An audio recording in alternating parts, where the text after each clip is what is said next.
Shalom, Bapak Mama Saudara umat Tuhan. Sukacitaku melimpah saat ini karena dapat menjumpaimu sekalian dalam waktu yang indah ini. Dalam acara santapan rohani Hosana. Kali ini bersama saya pengajar Junita Angjadi Dami. Saya akan mengajak kita semua untuk merenungkan sabda Allah yang saya pilih dari pertama Timotius pasal 6 ayat 7 dan 8. Sebelumnya, marilah kita memohon tuntunan Roh Kudus melalui doa. Kita berdoa. Ya Bapa, hadirlah bersama kami saat ini Tuhan, terutama dalam ruang hati batin kami. Kiranya Tuhan mau memampukan dan menolong kami dalam firman-Mu ini. Demi Kristus Yesus, firman yang hidup itu, kami datang dan berdoa kepada Bapa di sorga. Amin. Bapak, Mama, Saudara, beginilah bunyi firman Tuhan. Sebab kita tidak membawa sesuatu apa ke dalam dunia, dan kita pun tidak dapat membawa apa-apa keluar. Asal ada makanan dan pakaian, cukuplah. Demikianlah sabda Tuhan. Saudara-saudariku yang dikasihi Tuhan kita Yesus Kristus, ayat firman ini Paulus tuliskan dalam suratnya kepada Timotius, anak rohaninya, ketika Timotius melakukan pelayanan di Efesus, di mana Paulus ingin mengingatkan agar Timotius berfokus pada pemberitaan Injil karena segala sesuatu yang duniawi Tuhan yang sediakan seturut kehendaknya. 3 hal yang dapat kita pelajari. Yang pertama, ketika kita lahir, kita hidup, dan ketika kita mati, kita tidak membawa apapun ke dalam maupun keluar dunia. Yang kedua, belajar mencukupkan diri atas kebutuhan dasar duniawi yang sudah terpenuhi. Yang ketiga, memuliakan Tuhan lewat hidup setiap hari dengan segala yang kita punya sebagai pemberitaan Injil Tuhan.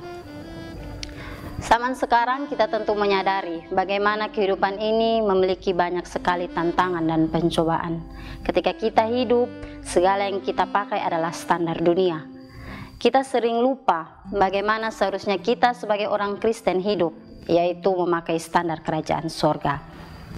Firman Tuhan ini mau mengingatkan kita manusia, bukannya kita tidak boleh hidup melimpah, mewah, kaya atau banyak uang, tetapi bagaimana tanggung jawab hidup kita kepada Tuhan dengan kecukupan yang ada, karena yang akan kita bawa kelak ketika kita mati hanyalah roh dan jiwa kita kepada Tuhan. Bagaimana kita dapat membawa roh dan jiwa kita yang berkenan kepada Tuhan jika kita hanya mementingkan segala hal dunia? Karena itulah Paulus ingin kita tidak mementingkan hal-hal dunia tersebut. Dengan belajar mencukupkan diri atas segala anugerah yang Tuhan berikan kepada kita di dalam dunia. Asal kita dapat makan dan minum, punya pakaian, punya tempat tinggal, kita telah banyak diberkati Tuhan. Saat pandemi COVID-19 ini, bersyukurlah kita masih diberikan kesehatan dan kebaikan Tuhan masih kita rasakan. Paulus mengingatkan Timotius yang masih sangat muda waktu itu, sama seperti kita yang masih begitu muda dalam iman. Ketika kita mencari lebih, kita rentan untuk jatuh ke dalam pencobaan, karena iblis menggoda kita melalui kenikmatan-kenikmatan dunia saat ini. Ketika kita mencari hal-hal dunia, fokus kita bisa saja gampang berubah, tidak lagi kepada Tuhan dan pemberitaan Injilnya, karena kita manusia yang penuh dengan kedagingan. Yang perlu selalu kita ingat, segala persoalan dunia Tuhan yang menyediakan seturut kasih dan kehendaknya. Karena itu saudara-saudariku, mari kita meminta pertolongan Tuhan agar dapat selalu mengucap syukur kepada Tuhan atas segala milik dan kepunyaan kita saat ini.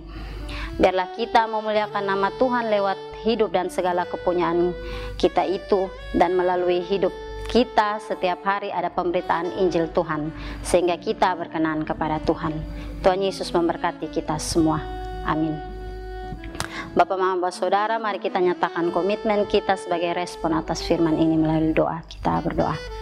Terpujilah Engkau ya Allah Bapa. Terima kasih banyak ya Tuhan atas firman-Mu saat ini. Berikan Roh Kudus-Mu memampukan kami agar firman-Mu ini boleh tertanam di dalam kehidupan kami, dapat kami lakukan untuk hormat dan kemuliaan nama-Mu. Demi Kristus Yesus kami sudah berdoa kepada Bapa di sorga. Amin. Bapak, Mama, Saudara yang diberkati, inilah akhir dari santapan rohani Hosana saat ini. Saya berdoa semoga renungan singkat saat ini dapat menjadi berkat bagi saudara-saudara sekalian. Kita akan jumpa lagi di lain waktu. Tuhan Yesus menyertai kita semua. Shalom.